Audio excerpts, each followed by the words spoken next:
pósters. Bien, comenzamos la grabación nuevamente. Entonces, la primera póster a presentar quedó pendiente de la sesión de ayer. Es a cargo de Gabriel Núñez de Araujo. Dinámica orbital de asteroides resonantes na região do grupo Hungarias, o caso de 5-7 com Marte. A ressonância 5-7 com Marte. Boa tarde. Eu compartilho a minha tela ou vocês compartilham aí? Não, compartes tu. Tá, tudo bem. É porque na sessão de ontem acho que era o host que estava compartilhando, mas tudo ok. Estou abrindo aqui só um segundinho.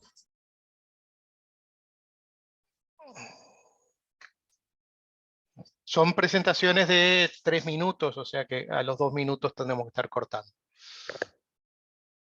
¿Podés compartir, Gabriel?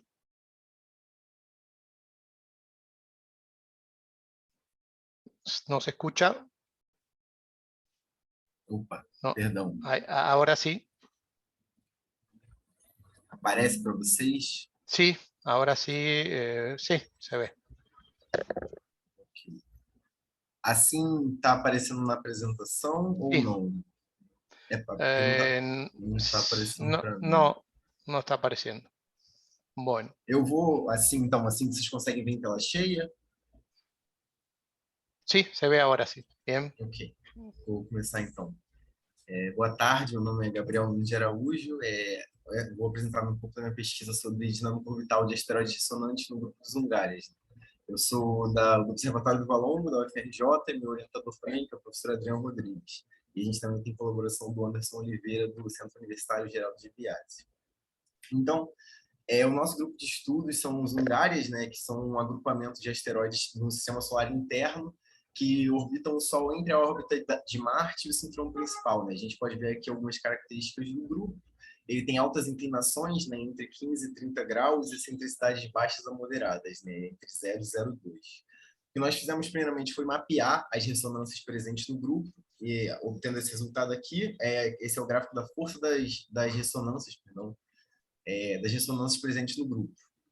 Nós pegamos as 10 mais fortes e comparamos com a distribuição de asteroides do semi-eixo maior próprio dos asteroides do grupo dos Hungarias, e notamos que havia um pico aqui de quase 120 objetos, exatamente na posição de ocorrência da 5-7. Aqui tem algumas imagens comparando a força direta com a distribuição de asteroides, né? A gente pode ver que a 5-7 ela não é a mais forte, mas ela é onde tem a maior concentração de objetos. Então, nós estudamos também a força e a largura da ressonância, conforme nós variávamos os elementos orbitais, né, tanto como o pericentro como a excentricidade.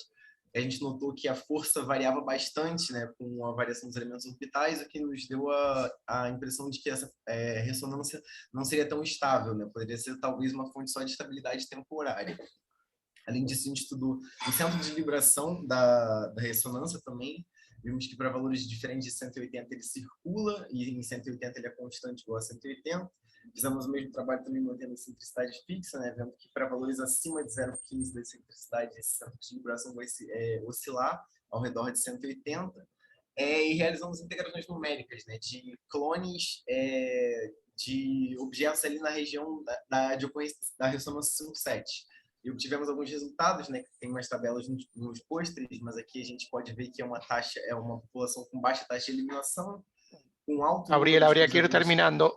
Estou concluindo já. Com alta taxa de cruzadores e alguns poucos asteroides obtendo órbitas típicas de Neos, né? Coisa mais comum, a rota dinâmica mais comum seria impacto com o Sol. A gente fez também para uma outra faixa mais estreita e incluiu também o efeito Yarkovsky, né? Mas o resto vocês podem ver essas outras tabelas lá no post. Obrigado, boa tarde. Deixa eu parar. Bien. La próxima presentación es a cargo de Serrano, no tengo el nombre, Serrano y Díaz. El resumen número 12, estudio de los efectos sistemáticos de SOPHIA Plus con algoritmos de aprendizaje automático. Hola, ahí estoy. Sí. Comparto, Vale. Ahí se ve. Sí. Ahí está. Bueno, este es un trabajo en proceso que estoy haciendo para mi tesis de licenciatura y es dirigido por Rodrigo Díaz, dentro de lo que es el grupo de exoplanetas Rocky. Y bueno, SOFI Plus es un espectrógrafo de alta resolución que se utiliza para lo que es la detección de exoplanetas mediante el método de velocidades radiales. Y se observó que tiene una deriva del punto cero el instrumento a largo plazo, que actualmente para corregirla lo que se hace es observar regularmente estrellas de velocidad radial constante, que es en la figura que está acá, ¿no? A partir de esas observaciones, como son estrellas que siempre tienen la misma velocidad radial, las variaciones que se ven van a estar dominadas por el efecto, los errores sistemáticos del instrumento, ¿no? Entonces, a partir de esto se construye un máster de velocidad radial que luego se sustrae de las observaciones de ciencia. Entonces, nuestra idea es aprovechar todas estas cientos de observaciones que hay en el archivo de SOFI de estrellas constantes y aplicar un algoritmo de aprendizaje automático supervisado, de regresión, ¿no? Para justamente modelar las variaciones de la velocidad radial y hacerlo a partir de un montón de variables que son variables instrumentales. Por ejemplo, el instrumento tiene 30 sensores de temperatura, de presión en distintas partes. Como obviamente no sabemos qué es lo que está provocando los efectos sistemáticos, metemos de todo, lo que pensamos que puede llegar a estar relacionado. También hay variables ambientales, temperatura, presión, humedad, también variables observacionales, como el zinc que había esa noche, ese tipo de cosas. Y bueno, esto es con dos propósitos. Por un lado, poder tener otro método de corrección de los errores sistemáticos si nuestro modelo funciona bien, y además sacar información de qué es lo que está produciendo el error sistemático de las velocidades radiales a largo plazo, y de esa forma quizá poder mejorar el instrumento. ¿Sí? Entonces, bueno, esto es todo lo que es preprocesado, exploración del conjunto de datos. Juntamos más de 650 observaciones, el 80% las usamos para entrenamiento de los modelos, y el 20% lo guardamos para testear, y probamos un montón de modelos distintos. Finalmente seleccionamos el algoritmo Lasso-Lars, que implementamos con el paquete de scikit-learn en Python, y teníamos inicialmente 112 features o características. Habría que ir terminando. Bien, de las cuales finalmente seleccionamos solo 33.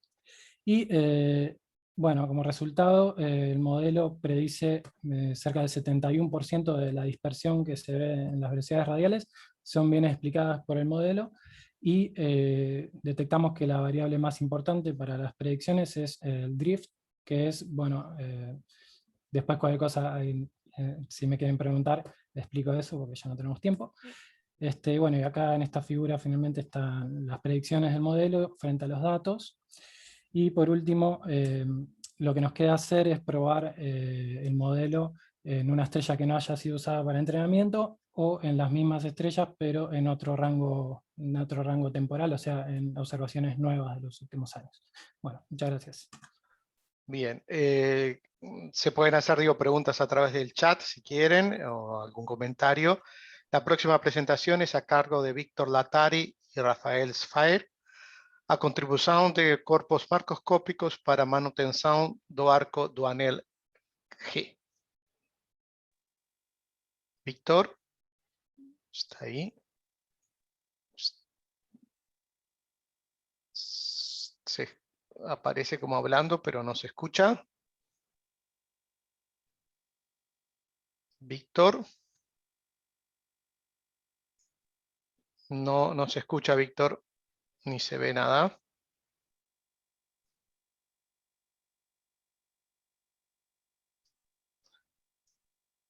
Bueno,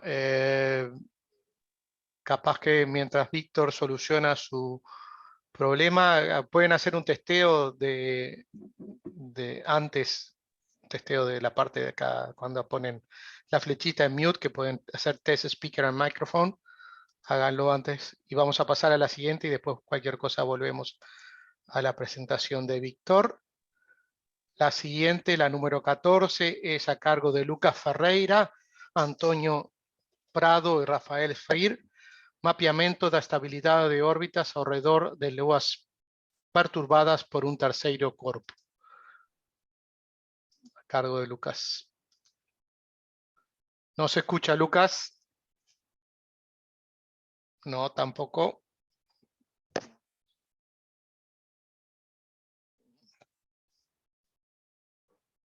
No.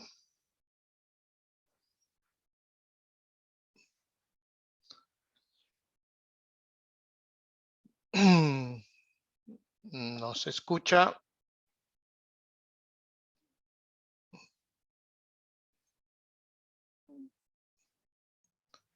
Bueno, les pido entonces que vayan testeando el micrófono y eso antes de dar paso. A ver, una posibilidad más, si no pasamos a la siguiente. A ver. Bueno, pasamos a la siguiente, quedan dos, la 12, bueno, la 13 y la 14, no, la 14, 13 y 14. La próxima es de Wesley Pereira, y bueno, y otra serie de colegas. Periodo de rotación de objetos en órbita próxima da Terra dentro del proyecto Impacton. Wesley, a ver si ahora tenemos éxito. No, no. Bueno. Me escutam agora? Ahora sí. Ahora sí. Ok, baixar minha tela. Con mucho ruido de fondo, pero se escucha. Sí.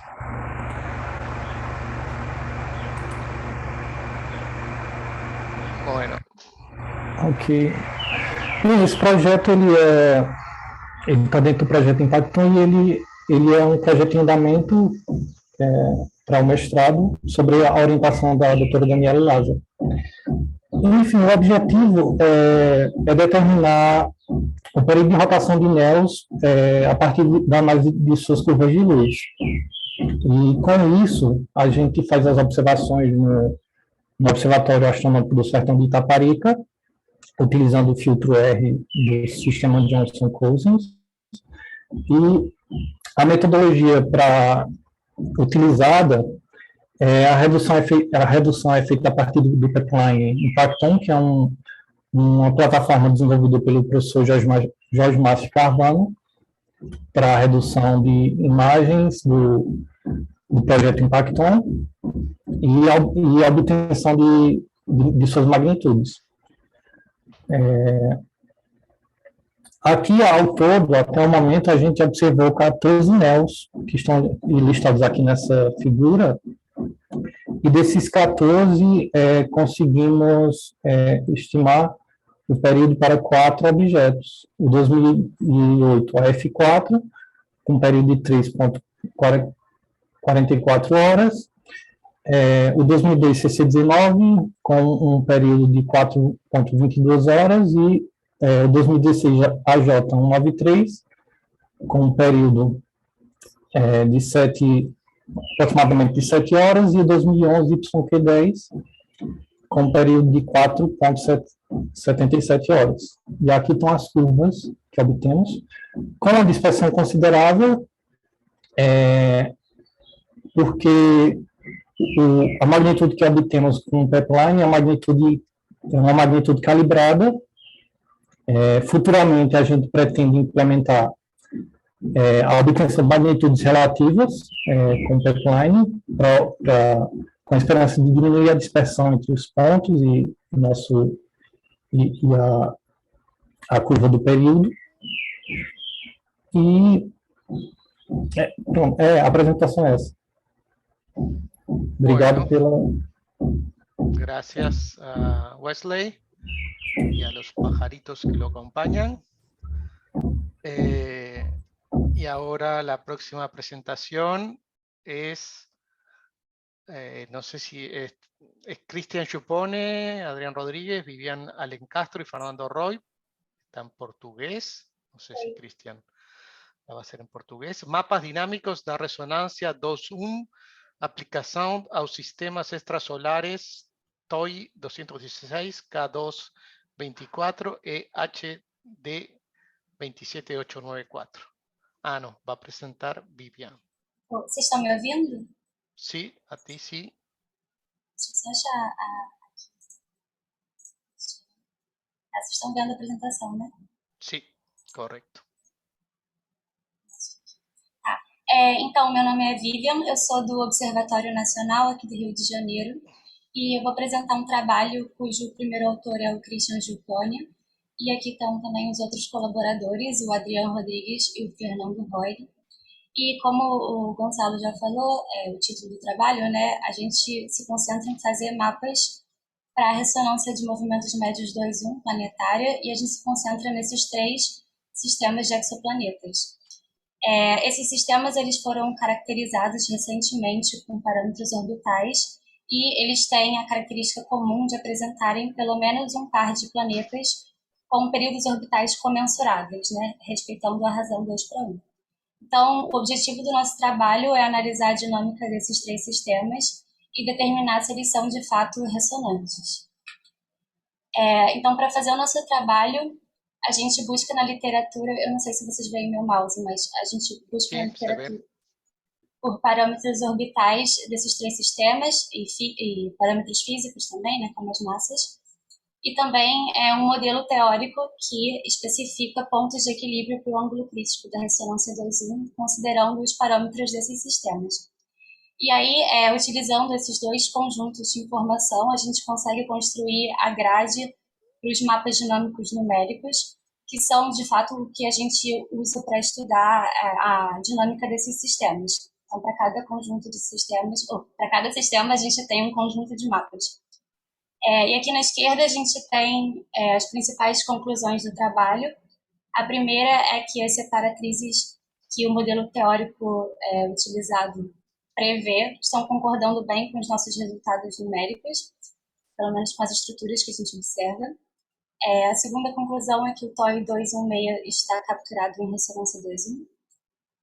Também a gente conclui que o HD 27894 pode estar em ressonância 2:1 se tiver a configuração de pericentros anti-alinhados. E também que o K224 não é um sistema ressonante. Então é isso, e aqui tem algumas referências. Muito obrigada. Bueno, muchas gracias, Vivian. Agora tem que saber... stop share. Sí. Y la próxima presentación es a cargo de José Gómez, Octavio Aguilera, Marcelo Miller y María Paula Ronco sobre síntesis poblacionales de discos protoplanetarios. Buenas tardes, ¿se me escucha? Sí, se escucha bien, José. Perfecto. ¿Se ve? ¿Se ve? Sí, sí, se ve. Perfecto. Bueno, buenas tardes, mi nombre es José, pertenezco al grupo de Astrofísica Planetaria de la Ciudad de La Plata y les vengo a presentar este póster, un resumen del póster, en el que contamos los resultados de nuestra síntesis poblacional de discos protoplanetarios. Nuestro trabajo consistió en estudiar el impacto de las condiciones iniciales en los tiempos de disipación de los discos protoplanetarios. Para esto usamos la herramienta Planetal, un código desarrollado por el grupo que modela la formación de un sistema planetario inmerso en un disco protoplanetario y al final comparamos nuestros resultados con trabajos previos. Bueno, para esto implementamos condiciones iniciales basadas en la estadística observacional, consideramos distribuciones para 2 parámetros de la condición inicial, la masa inicial de los discos protoplanetarios y la luminosidad en rayos X de la estrella central. Para la masa inicial de los discos tomamos la distribución de Dichosniak y colaboradores del año 2018, basado en el trabajo de Eisenhuber.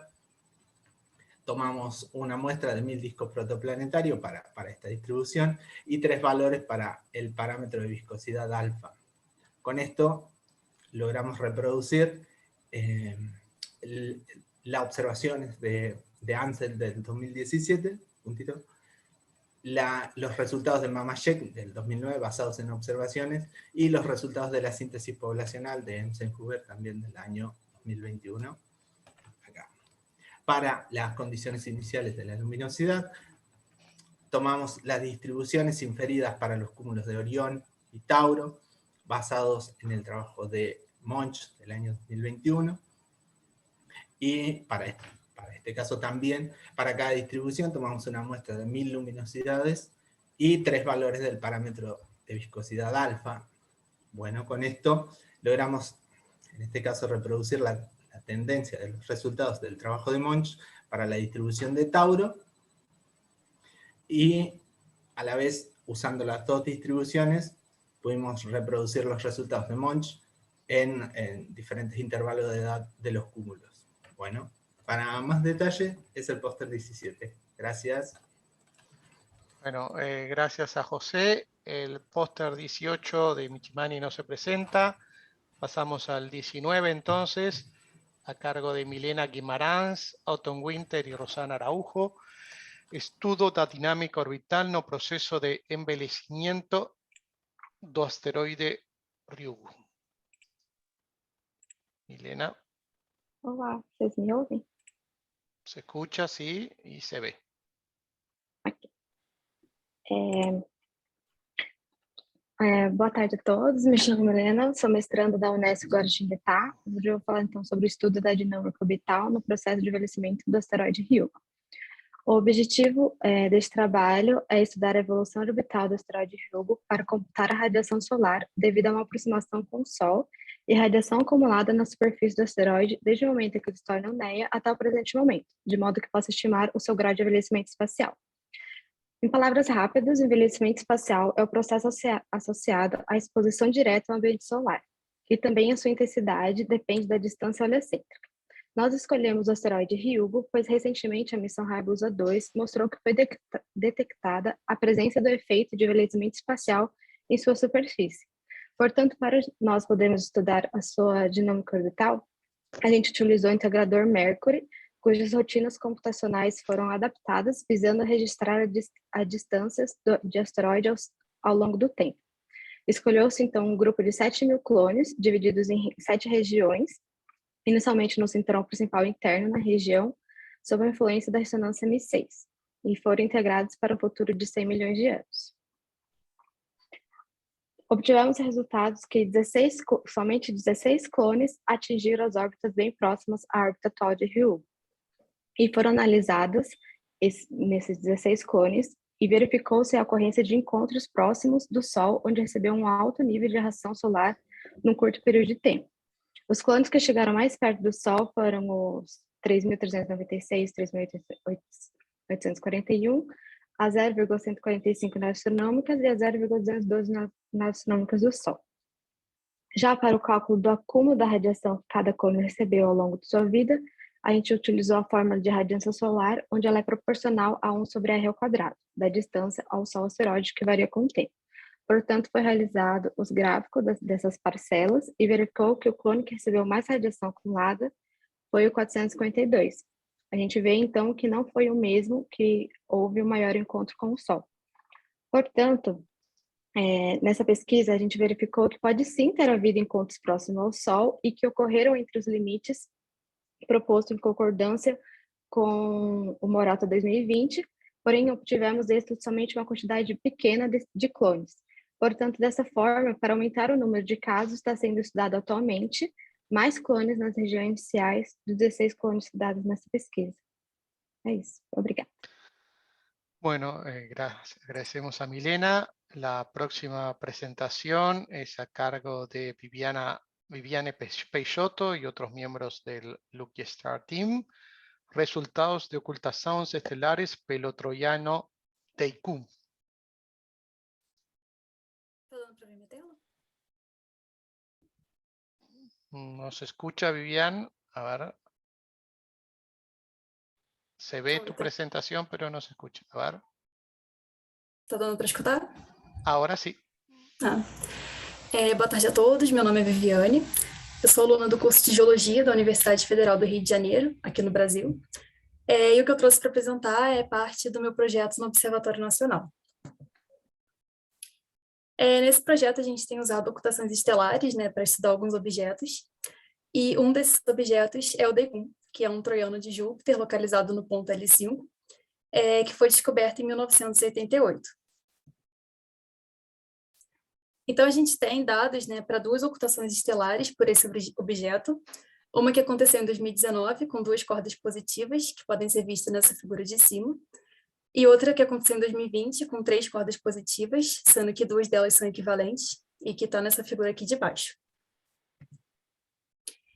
E além desses dados das ocultações estelares, né, a gente tem trabalhado também com dados fotométricos, provenientes de um levantamento chamado Dark Energy Survey, e a partir dos quais a gente conseguiu calcular as magnitudes absolutas em 2 bandas, né, a banda G e a banda I. Então, unindo essas 2 informações, né, os dados das ocultações com esses dados fotométricos, a gente conseguiu calcular o albedo do DECUM a partir dessa fórmula aqui.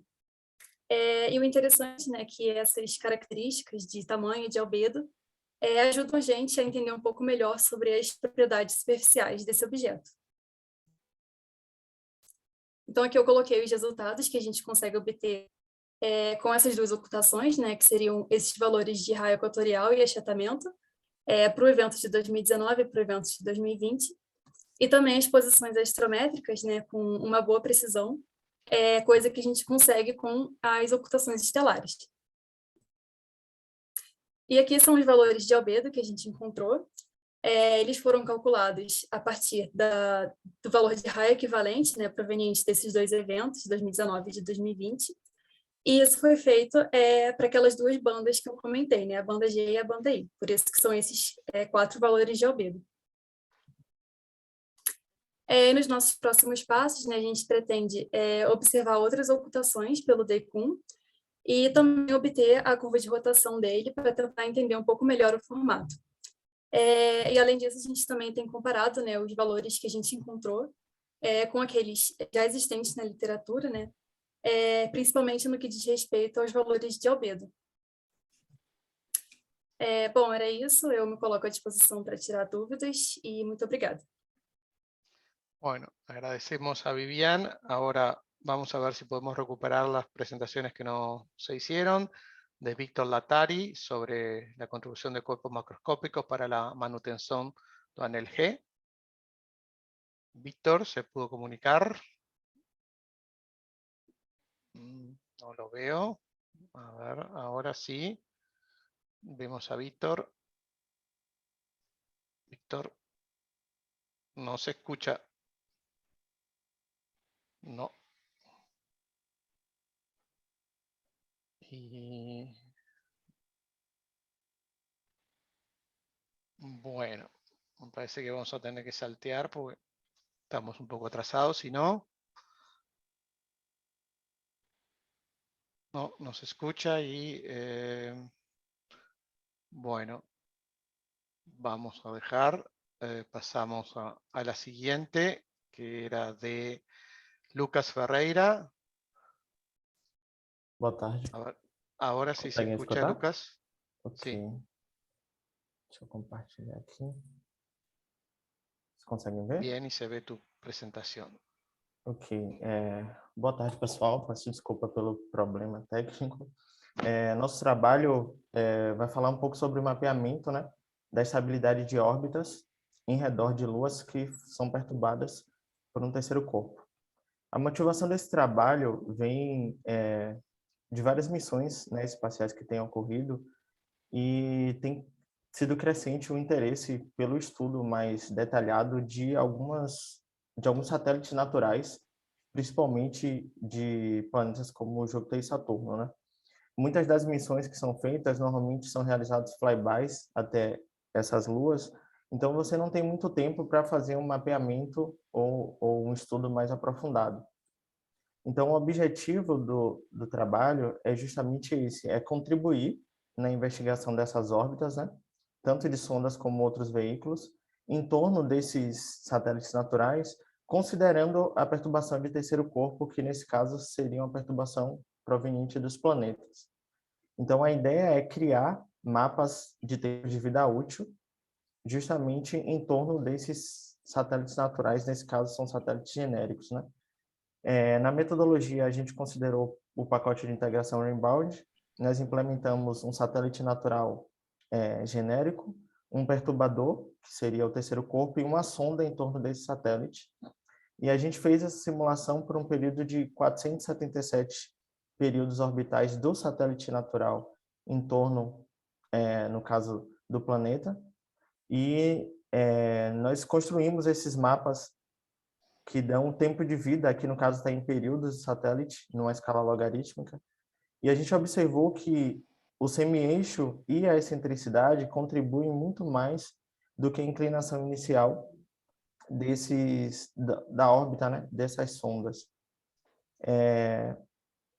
A gente observou também que, dependendo da razão de massa, a gente tinha uma perda no tempo de duração desses satélites naturais, da órbita, na verdade, dessas sondas em torno desses satélites naturais, e que tanto a escolha da longitude do nodo como o argumento do pericentro, eles eram importantes, porque órbitas que muitas vezes sobreviveram ao tempo ou tinham um tempo muito baixo, elas passavam de uma categoria para outra simplesmente pela mudança de alguns graus no valor de um desses elementos orbitais iniciais. Nós observamos também que o achatamento do satélite... Lucas, habría que ir terminando. Ok, estou finalizando. O achatamento também contribui, ou seja, existe um valor para que o achatamento do satélite consiga ajudar a manter essas órbitas por maiores tempos. E, por fim, a razão de massa do satélite contribui muito para o tempo de vida deles. E o J2 também, existe um valor que pode, a partir daquele valor, contribuir. É isso. Obrigado. Bueno, con esto entonces finalizamos la sesión 7, incluyendo la sesión de póster, y agradecemos a todos los expositores. Damos la palabra al comité organizador. Gracias, Gonzalo. Bueno, antes de terminar esta sesión, quería avisarles una cosita. Deben un minuto. Aquí, a ver,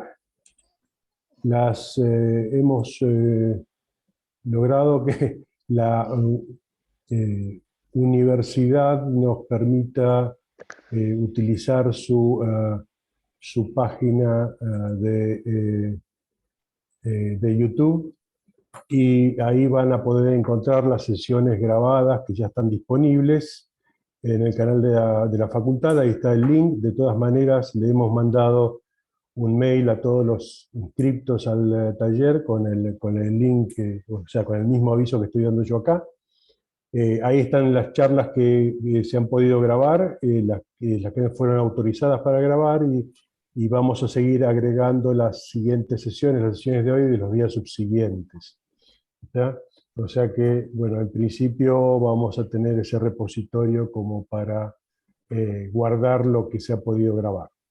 Bueno, esto es todo. Gracias, Gonzalo, gracias a los expositores de esta sesión, y hacemos ahora un pequeño break hasta la próxima sesión. Gracias.